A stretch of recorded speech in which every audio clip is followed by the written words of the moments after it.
Hello and welcome to Norwood News. Today is Friday, October 3rd, and I'm Kristen McDonald. This week on Norwood News, the new pickleball courts at the Savage Center are ready to go, the library relaunches the Access to Justice program, and a living local that will leave you with a charge. All this and more only on Norwood News.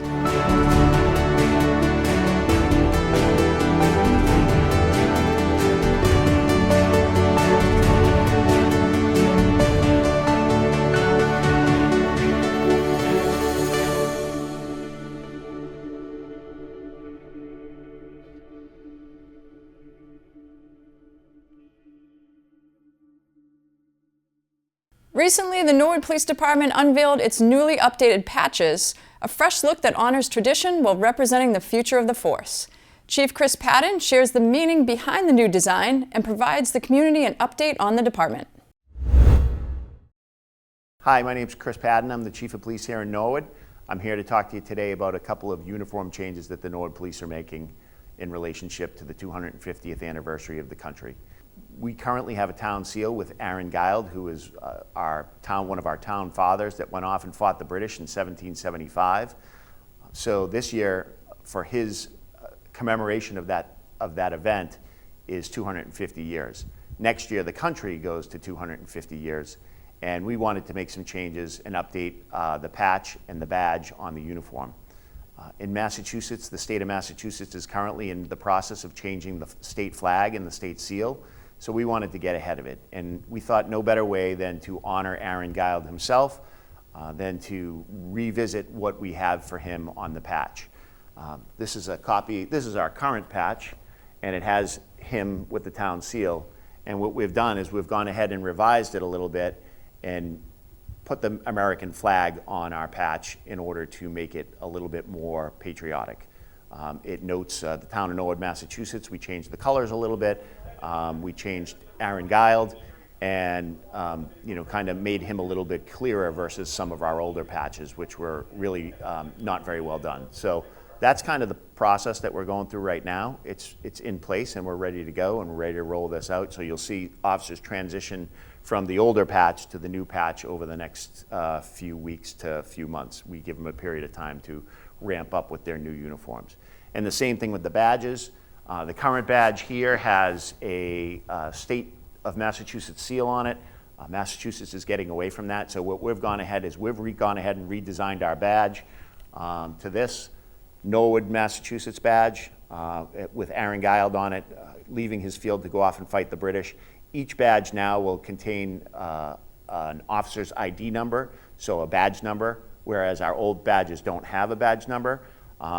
Going forward, all of our officers will have badge numbers, and that badge number will stay with that officer throughout the history of the Norwood Police Department. So it'll be a great way to record the roster of the police department from the original officers all the way going forward into the future. We had somebody do some research, find all the old officers' numbers, and then assign them through rank as they got hired. It was a little bit of a project, but one of our retired officers did that, Brian Murphy. He was great. So the Aaron Guild on the badge will go with the Aaron Guild on the patch, and we'll stick with the history of Norwood with the revision to the badge and to the patch. The Morrill Memorial Library is proud to relaunch its Access to Justice initiative, giving the public easier access to state court services right at the library. The program connects residents to virtual court registries, court service centers, and even live Zoom sessions with law librarians. The library held a press conference marking the relaunch, and speakers expressed gratitude for the program's role in making legal help more accessible to all. We were the first public library in the Commonwealth to launch Access to Justice. We have some of the people who were instrumental in that launch in the room with us today, and we're really excited to announce the relaunch of Access to Justice with the Massachusetts Trial Court Libraries today. We know what an essential role that this library has played in Norwood for over 100 years. The history of the library goes back before the founding of Norwood because people just cared so much and understood the value of sharing and how we're stronger when we work together. This is a beautiful building with a fabulous staff that we know people really feel welcome when they come here and have a good experience finding whatever it is that they need to make their lives better. When people access our justice system, We know that can be a challenging time in anybody's life when you're intersecting with the justice system. We want to help make that interaction as positive as possible. There's a lot of stress that can be involved when you go into courthouses, when you have other interactions with the justice system. But ideally, and I think when we see all the smiling little faces from the youngest users of the library to the seniors who have been using it their entire lives, people really feel comfortable here in the library. And that's what we want to bring so that people can feel comfort as they also need to work with the justice system. This initiative grew out of a well-documented and acknowledged need for access to the courts and legal information. The statistics on unrepresented parties in civil courts include nearly 9 out of 10 defendants in housing court are unrepresented, while the majority of cases in the probate and family court involve at least one unrepresented party. Needless to say, unrepresented parties are at a disadvantage when navigating the court system and fully advocating for their legal rights.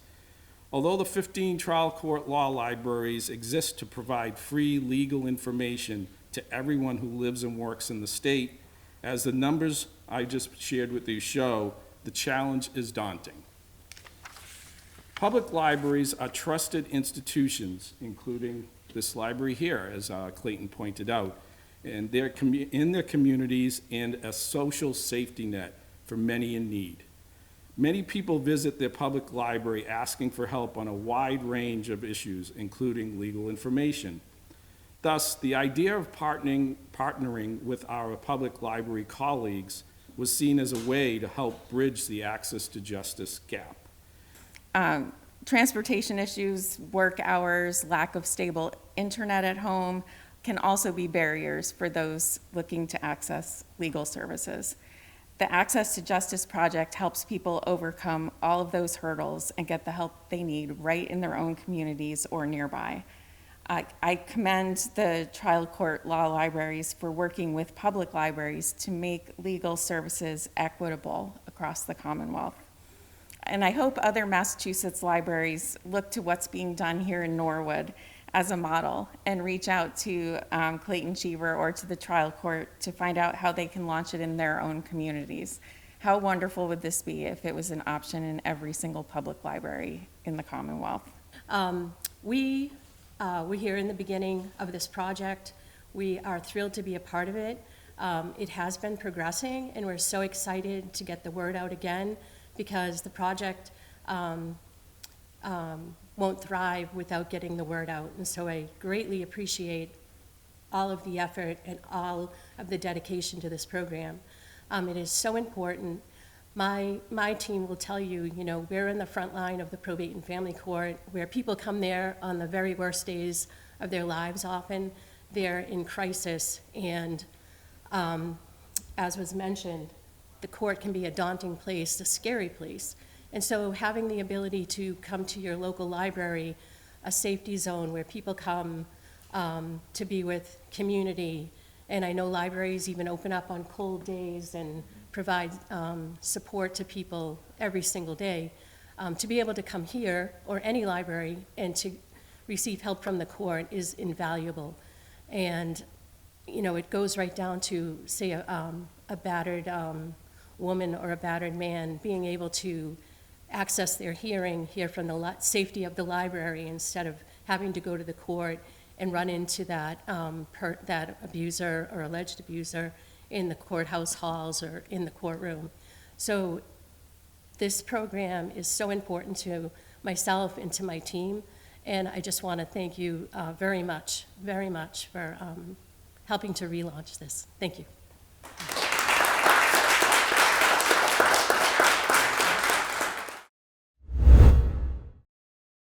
The 31st Annual Craft Affair is coming back to NHS, and NCM has all the information. The Craft Affair is returning to Norwood High School. The 31st Annual Craft Affair will be on Saturday, October 18th from 9 a.m. to 2:30 p.m. inside the gym of Norwood High School. There will be quality vendors as well as raffles for everyone to enjoy. All proceeds fund the NHS Post-Prom as well as various Norwood student groups and athletic teams. Come show your support and grab some beautiful homemade crafts at the 31st Annual Craft Affair, Saturday, October 28th from 9 a.m. to 2:30.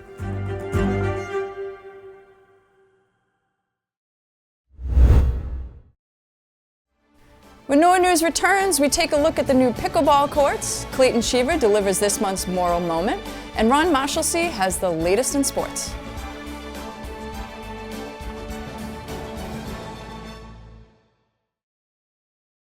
Good afternoon, everybody. I'm Ernie Pachakowski from Ernie's Jukebox, here to tell you what's happening in the Norwood music scene this week. Our feature album is The Who, sings My Generation on Decca Records. It also has The Kids Are All Right. This was The Who's first album. So let's get right to what's going on in Norwood this week. On Friday night, October 10th, down at the Magic Room, it's Hurricane, the Scorpions tribute band. Come hear this New York-based national touring band playing the music of rock powerhouse Scorpions. On Saturday night, October 11th, also at the Magic Room, it's Kiss Forever and A Tribute to Poison. Come and see these two Boston area bands keep alive the music of these two great bands. And also on Saturday night, October 11th, at the Norwood Theater, it's A Man Named Cash. This is the premier tribute showcase to the music and lives of Johnny Cash and June Carter Cash. This show will sell out. Get down there and get your tickets early. So that's what's happening in the Norwood music scene this week. As always, some of the pubs and restaurants around town have live music. Get out and enjoy some. Get out, enjoy some good local live music. Be there or be square. Runners will be hitting the road on Sunday, October 12th at 10 a.m. for the second annual Austin Reardon 5K road race. Race director Kathy Eckberg has the details for this important day. Hi, my name is Kathy Eckberg, and I'm the race director for the Austin Reardon 5K Memorial Run. We'll be hosting our second annual on Sunday, October 12th at 10 a.m., starting and ending at the KFC on Nickel Street in Norwood. For this, we welcome runners and walkers to the event. All proceeds will go to either Norwood High scholarships as well as to purchasing socks for Pine Street Inn. So last year we donated 450 pairs of socks to the Pine Street Inn, and everybody who participates in the road race as either a runner or walker will also receive a pair of Austin Reardon AR 5K pair of socks. The scholarships that we give is to Norwood High graduates, so the class of 2025, we gave one $20,000 scholarship and five $1,000 scholarships. We plan on this year to also give to the class of 2026 one $20,000 scholarship, as well as at least two $1,000 scholarships. This year, that's going to be new, is we're going to give one $1,000 scholarship to any Norwood resident that does not go to Norwood High but goes to another school, just to ensure that we include all Norwood graduates into this road race. We offer food, we raffle baskets. It's a really great event, and again, it's in honor of Austin Reardon, who is a class of 2019 Norwood High graduate who died unfortunately in an accident in the summer of 2023. So this is a great community event. It gives back to the students at Norwood High, as well as giving socks donations to the Pine Street Inn. So we certainly hope we'll see you there, rain or shine, and thanks so much. Recreation Director Sam White is excited to announce the opening of the brand new pickleball courts at the Savage Center. Sam explains more about the process. Yeah, so I'm here at the Savage Center. Behind me are our new pickleball and basketball courts. We're very excited about this new renovation here in Norwood. We did add 4 courts where we originally had 3 pickleball courts, and we still kept the 2 basketball courts. Where we did flip the layout of the courts to add that 4th court, and we've been seeing great turnout, great numbers here, and we're excited to keep these courts open until mid-November. This process took a few months, where we did combine this project with the Savage Center parking lot as well. So we did redo the bus parking lot along with the circle leading over to the pickleball courts. The pickleball courts and the basketball courts were just recreation, where the parking lot itself was DPW and facilities. And we hope to see a lot of our Norwood residents come out and enjoy these courts. In the meantime, we do have our annual pumpkin float coming up on October 11th, followed by our trunk or treat event on October 25th. So we hope to see everyone out there, and we'll see you soon. Now we're going to send it over to Bridget Kidd for the latest in school news. I'm Bridget Kidd, and let's check out what's happening in our Norwood schools. In Norwood High School news, history was made in the robotics lab. Students designed, built, and tested their first ever AC circuit in the lab. Here's Dr. Mike Crowley with the news. Hi everyone, I'm Dr. Crowley, and I'm one of the Clean and Renewable Energy Pathway teachers here at Norwood High School. This week, Norwood High School Clean and Renewable Energy students are learning how to wire up residential AC circuits in order to install overnight electrical vehicle chargers in homes. This week in the robotics lab, NHS sophomore and Clean and Renewable Energy Pathway student Ridley Lamino wired up and tested the first ever student-built AC circuit in the robotics lab. Here's the big moment, everyone. Okay, it's the 23rd of September, 2025. Ridley, what are we doing? You were the first group up? We are testing if the circuit breaker is working properly. Okay, good. So it's the double receptacle one, right? What is our actual load? Our load is this light bulb. All right, this is the maiden voyage, right? All right, how exciting. Whenever you're ready, Ridley, what are you going to do? Flip the switch and the light bulb should turn on. Go ahead and do it. So if you want to do the others. What's the verdict? It works. Success. Congrats, guys. That's the very first one. Congrats. At the Coakley Middle School, attention 8th grade parents. You can celebrate your students' achievements with a message they'll have forever. You can buy a parent ad in the 2026 yearbook. Contact CMS Yearbook Advisors Miss Levitt at mlevitt@norwood.k12.ma.us or Miss Arun at aarun@norwood.k12.ma.us. The Balch held their annual ice cream social and open house on Thursday, September 25th. This year was special as it brought back the Scholastic Book Fair, which had not been at the Balch for many years. Students and families enjoyed visiting classrooms, talking with their teachers, shopping at the book fair, and eating ice cream hoodsies with sprinkles and whipped cream. Thank you to the Balch dedicated PTO and the many volunteers who worked hard to make this night a success. Also at the Balch, 3rd grade has been working on their life cycle unit. This includes dissecting lima beans, planting 4 different kinds of seeds, and setting up mealworms in their new habitat to watch them turn into beetles. The students enjoyed observing the changes in the plants and worms. At the Callahan School, they held a back-to-school night. Let's take a quick look at the night.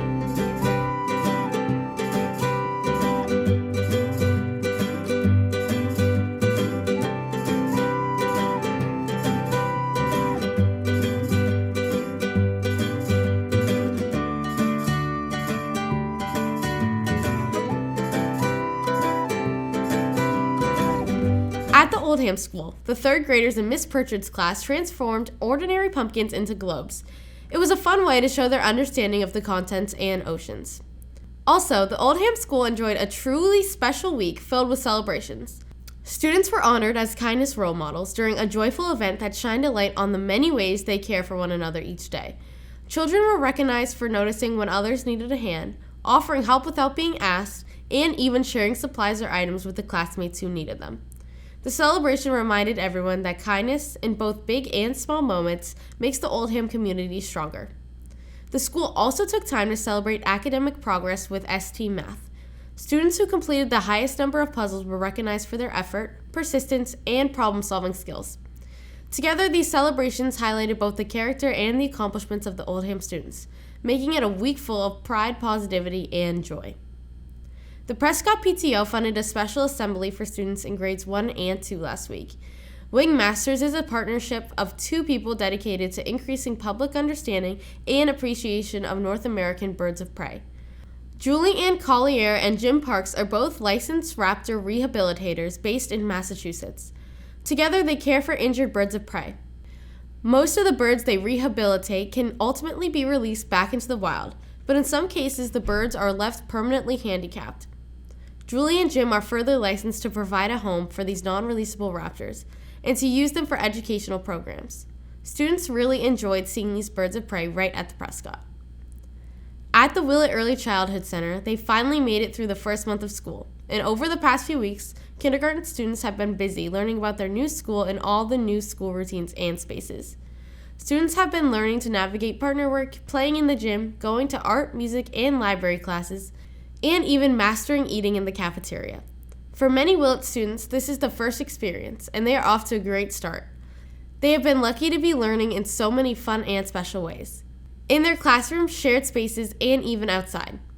Each day, the Willet continues to be a great place to grow. This week, the Little Mustangs Preschool Academy explored their 5 senses in so many fun ways. They used their sense of taste to try red, yellow, and green apples and compared which ones were sweet and which ones were sour. Their sense of hearing came alive as they played with instruments, listening to loud, quiet, high, and low-pitched sounds. Then, they became little scientists with magnifying glasses, using their sense of light to look closely at tiny details. Then, their little noses got a workout smelling different spices, some sweet, some spicy, and some a little surprising. And, with their sense of touch, they felt all kinds of materials, from soft and fluffy to rough and bumpy. It was an exciting week of discovery using all the ways their bodies helped them learn about the world. That wraps up this week's school news. A big thank you to all of the teachers who share their updates. It's thanks to you that we get to celebrate the amazing things happening in our schools each week. Reporting for Norwood School News, I'm Bridget Kidd. And now, here's Ron Marshalsea with your latest in sports. I'm Ron Marshalsea, and this is your sports update. The football team couldn't get the win over Shawsheen last Friday, and the Mustangs get a chance to rest and recharge for Westwood as their next game isn't until Friday the 10th at 7 o'clock on the Wolverines' home turf. That game will be live thanks to Westwood Media Center, so a big shout out to them for covering the game. The field hockey team couldn't grab wins against Medway or Walpole this week, but look to get back in the win column when they head to Holliston to go up against the Panthers on Friday the 3rd at 5 and at Bellingham on the 6th at 4:30. The girls soccer team lost to Medway on Monday and DS on Wednesday, with Lily Cordani scoring the goal for the Mustangs. As of recording this sports update, they have not gone up against Walpole on the 2nd, but we will let you know what happens on the next sports update. The boys soccer team gets their first win of the season with a 3-0 win over Medway. Yash Shah, Stephen Velia, and Cyrus Warner were the 3 goal scorers for the Mustangs, and were all of their first career goals. Anthony Parisi was also solid for Norwood, ending up with the game ball. This was also Coach Warren's first win as the head coach of the boys soccer team. The Mustangs will go up against the Clockers in Ashland on the 14th at 5 o'clock. Both cross-country teams had tough losses to Holliston, but had solid performances from their runners, with plenty of Mustangs getting new PRs. That was their final home meet of the season, and they will be at Hopkinton on October 8th at 4 o'clock. The golf team hosted and beat Hopkinton on Monday 238 to 241, with Tommy O'Brien and Seamus Connolly both shooting a 38 on the Norwood Country Club course. The Mustangs also hosted Ashland and Millis in a tri-match at Norwood CC on Wednesday that NCM was there for. Norwood had a great day that left them 13-4 overall in the year, beating Ashland 225 to 248 and Millis 225 to 368. This was a solid one for NCM to capture because 6 Mustangs shot under 40 in this one. Tommy O'Brien shot a 34, Rocco Sheehan shot a 36, Zach Truman shot a 38, and Max Conley, Kevin Hulkren, and Seamus Connolly all shot a 39. The Mustangs only have 3 regular season matches left, and they go up against Medfield on the 6th and the 7th. The volleyball team lost close ones in Medway and Walpole, but took down Millis when they came to the Nolette Johnson Court 3-0. Brenna Forbes was huge against Medway, and Captain Abby Curran had plenty of solid serves against Millis. The Mustangs game at home against Westwood on Wednesday, October 8th will be live on the NCM Community Channel and streaming at norwoodcommunitymedia.org. The game kicks off at 5:15.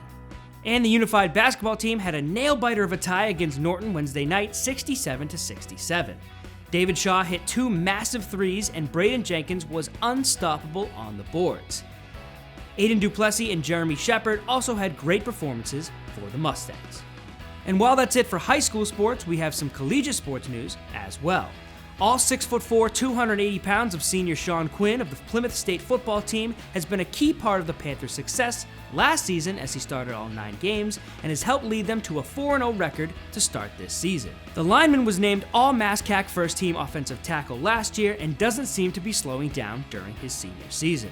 The Panthers are up against Dean at Dean College on Saturday the 4th at noon. And senior on the Endicott football team, Brian Mateer, has been putting up great numbers to help the Gulls start the season off 3-1. Mateer has 260 yards on the ground with 5 touchdowns, 77 yards and a touchdown receiving the ball, along with 98 total yards on 3 kick returns so far on the year. They are also playing Saturday the 4th at noon, but they host the University of New England for their homecoming game. And that is all I have for this sports update. I'm Ron Marshalsea. And Norwood News will be right back after this break. You want this play Norwood football? Wide open. All by himself. He's going to be gone. He's gone. He's gone. Touchdown. End of six. Norwood up 28-12. They would go on to win it. Touchdown here at this time.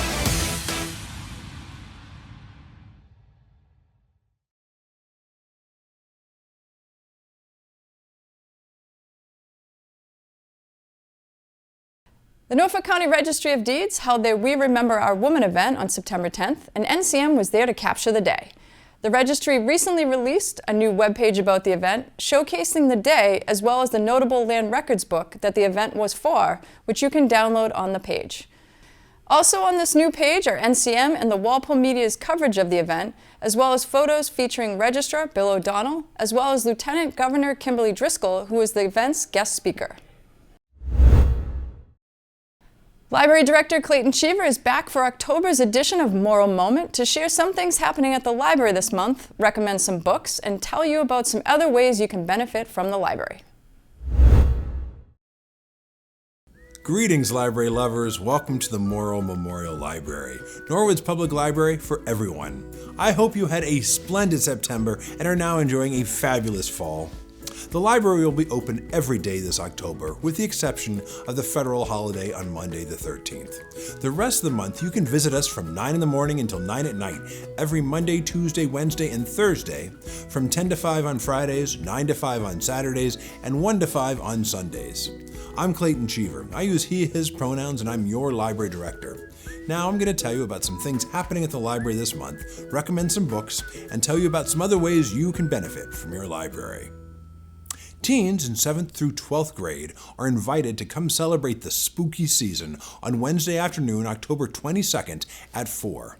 We'll provide felt, fabric, stuffing, and other accessories so you can make your own creepy cryptid, and Miss Dina will be there with a sewing machine to assist in sewing up your creature. Supplies are limited and registration is required, so please sign up today. Our ongoing Artist in Residence program welcomes our latest artist, award-winning storyteller Motoko Dworkin, for a special program on Thursday evening, October 16th, when she will share ghostly tales from Japan. Can a doll do you harm? Are evil ogres real? Would a curse invoked by the dead last forever? These questions and more will be considered on this thrilling night, just in time for Halloween. This program is funded by a grant from the Norwood Cultural Council, a local agency which is supported by the Mass Cultural Council, a state agency. Registration is required, so please sign up to reserve your seat today. Every fall, we host several concerts on Sunday afternoons, and this year we're kicking things off on Sunday the 19th with Women in World Jazz, a Norwood fan favorite. Founded by Tal Sholem Kobe in 2015, Women in World Jazz aims to expose audiences to different cultures through music, with a variety of music backgrounds including jazz, folk, pop, rock, and blues. Registration for this and all Musical Sundays concerts is required as space is very limited. All of our Sunday concerts are funded by the Library Endowment Fund, and Women in World Jazz are also presented with the support of grant funding from the Norwood Cultural Council, a chapter of the Massachusetts Cultural Council. The remaining fall lineup this year for the Musical Sundays brings Steve Rudolph Trio on October 26th, Mark Berger on November 9th, and Hiroya Tsukamoto on November 30th. You may have noticed that recently some electronic resources have disappeared from the list offered on our website. This is part of the impact of federal cuts to library services. Boston Public Library gets special state funds to serve as the library for the Commonwealth. All residents of the state can get a library card from BPL, and if you don't already have one, you can register for one online at bpl.org/ecard. Requesting and borrowing physical materials, including museum passes, requires a physical card, which all Massachusetts residents can get by visiting a Boston Public Library branch with a valid form of identification. E-cards, which, again, you can get for free online, provide access to a wealth of online resources, including Mango Language Learning, Headspace, and LinkedIn Learning. We have lots of online resources available from our website, which I highlight every month. And this month, I encourage you to check out what Boston Public Library has to offer as well. And their popular online resources page is a great place to begin your explorations. Check out bpl.org/popular-online-resources and discover something new. Now, let's dive into some fantastic books. Whether you're looking for a delightful read for kids or something more profound for adult readers, we've got something special for everyone. So let's jump right in. Angela Hesse wrote and illustrated Lou and Wren's Guide to Geozoology, a whimsical graphic novel that pairs imaginative creatures like playful moss bears and dreamy cloud jellies with a heartfelt quest to find family, cleverly merging geology and zoology into a charmingly delightful coming-of-age adventure. This is me getting to know yourself and others better. Written by Helena Harastrova and illustrated by Anna Coburn, features 10 endearing stories of diverse children, each exploring contrasting traits like hasty and brave, and oversensitive and perceptive. This beautifully illustrated book offers practical tips and spark-worthy reflections for self-acceptance and empathy for young readers and the adults who care for them. Shifting gears, I brought La breve y maravillosa vida de Oscar Wilde, the Spanish-language edition of Junot Díaz's Pulitzer Prize-winning novel, The Brief and Wondrous Life of Oscar Wilde. We also have the English-language version if you'd prefer it. This vibrant, multi-generational saga of identity, exile, and the enduring power of love chronicles a family's ancestral curse. I highly recommend it. We have many other books in other languages as well, as we try to help everyone find something good to read when you visit the library. Fourth and last book I brought with me today is 24 Ways to Move More by Nicole Song. This playful fitness guide suggests 2 fresh activities to try every month for a year. Complete with gear tips, goal-setting reach, and adventure levels, plus journal prompts, this book can help transform exercise into an inspiring year-long journey of joyful movement. Are you inspired yet? We have even more. The Children's Department has a brief break in their weekly Monday morning parachute play programs this month until it resumes on the 20th. But did you know you can check out a parachute and have your own parachute playtime at home? This and so many other great games, musical instruments, pieces of equipment, and more can be found in our Library of Things. Visit our website and browse our Library of Things from the Books and More menu to see what other treasures we have waiting for you. Before I sign off, I want to thank our dear friends of the library. Anytime the library is open, you can browse their ongoing book sale in the Nook just by the door to our parking lot. Make sure you catch their fall book sale the weekend of October 4th and 5th. Proceeds from the Friends sales provide support for library programs throughout the year, including the funds for crafts and supplies for programs for kids and teens. This month, they also provided the funds for the all-ages Halloween hunt happening all month long, Cooking with Sandhya Festival Flavors for Diwali on the 7th, the Sourdough Starter Workshop on the 9th, and book bedazzling programs for teens on the 6th, tweens on the 8th, and adults on the 12th. Please make sure you have an active membership in the Friends and support them whenever possible, as they make possible so much of what we present here. We are grateful for all the support. That's a wrap for this Moral Moment. I'm Clayton Cheever, your guide through the wonders of the library, wishing you a wonderful October. We can't wait to see you at the library. Until next time, happy reading.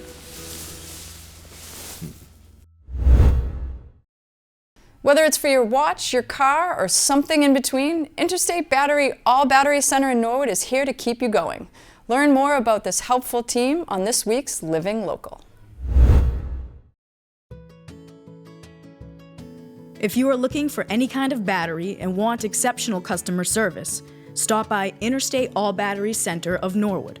Just head down Vanderbilt Ave and take a right onto Morgan Drive, and you'll find them at 51 Morgan Drive.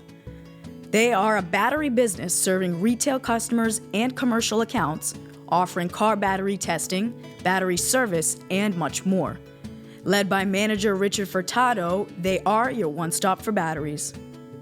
So Interstate All Battery Center is a division of Interstate Battery. They're known for their car batteries, so they decided to get into the market with all batteries to do a full coverage of batteries. You know, we have full variety, cordless phone batteries, lawn and garden batteries, watch and fob batteries. So we have tool batteries, and some of the tool batteries that you can't get, we're able to rebuild the battery pack, and it's as good as new, like the battery pack that you bought. Anything we can't get, we try to source out and get it to help out the customer. And we do the full coverage on it. It's a one-stop battery store. Our customers are commercial people, DPWs, municipalities, hospitals. We also have retail people that come in. Your friends on the street, neighbors on the street come in. Word spreads around, they all come and purchase the batteries. So it's a commercial and retail market. We're open to everybody. General purpose batteries are widely available, but at Interstate All Battery Center, they will help make sure that you need a battery and purchase the right one. So a lot of people come in with, a certain battery. They all look the same. They think, oh, I can just go anywhere and buy this battery. Well, over here, I analyze the battery. I'm able to come up with a good cross-reference and give them the correct battery the first time. So, they're working on my knowledge. They're working on my accuracy. So that's why they come in. One of Interstate All Battery Center's popular services is testing and replacing car and truck batteries. No appointment is necessary, and they will provide a free test so you can see if it has what it takes to get you through the season. So I provide free battery tests. It takes about 30 seconds to do a full battery test. I'm able to determine what the battery is putting out for voltage, what it's putting out for amps, in comparison to what the battery is rated at. I can also check the charging system of the vehicle and make sure that the alternator is working properly too. Sometimes opening and replacing the battery to your car's remote starter can be difficult. Here, they will replace it while you wait. So we do a lot of what they call key fob batteries. So that's your clicker to unlock your car and to start your car. So the customer is able to bring it in, I'm able to open it up, replace the battery in a quick fashion, and they're on their way. Generally, I have everything in stock, so they're able to leave with a new battery, make sure it's working when they leave here without any problem. Watch batteries are also difficult to open and replace. They have all the right tools, and you'll leave with your watch up and running. One of the popular services that we offer is the watch battery replacement. We have all the tools and equipment needed to open up the watches as well as close the watches after making the battery replacement. And we have a full line of the batteries to put in the watches. So we can do that while you wait. You can actually watch us do it while we're doing it. It only takes a matter of a few minutes. Come on over. Nationally, Interstate All Battery Center has recycled over 27 million batteries, and they work to make sure that every old, dead battery gets new life. Some batteries cannot be disposed of in the trash, but at Interstate All Battery Center, you can just walk in and drop off your old battery.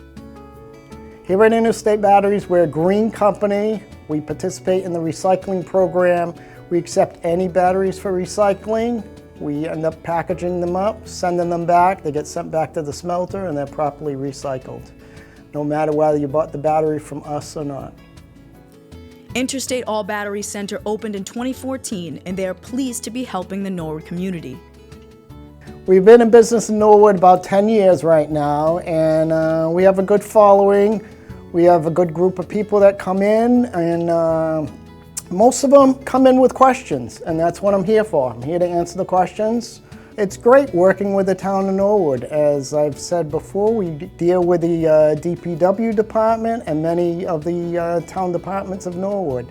We have a lot of the Norwood residents come in, so we're very happy, and we welcome anybody from Norwood and surrounding areas to visit me. Richard Furtado is a friendly manager who's delivered excellent customer service for over 2 decades. Stop by Interstate All Battery Center and he'll make sure you get the most battery life from any of your devices.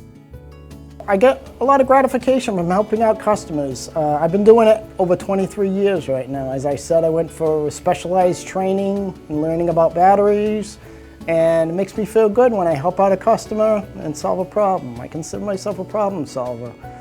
I want to invite everyone to either call me at 781-232-5089 or come down and see me. I'm here to help you. We're here to provide outrageous customer service to you. Anything we can do to assist you, I'm more than happy to assist you and answer any question, no matter what the question might be.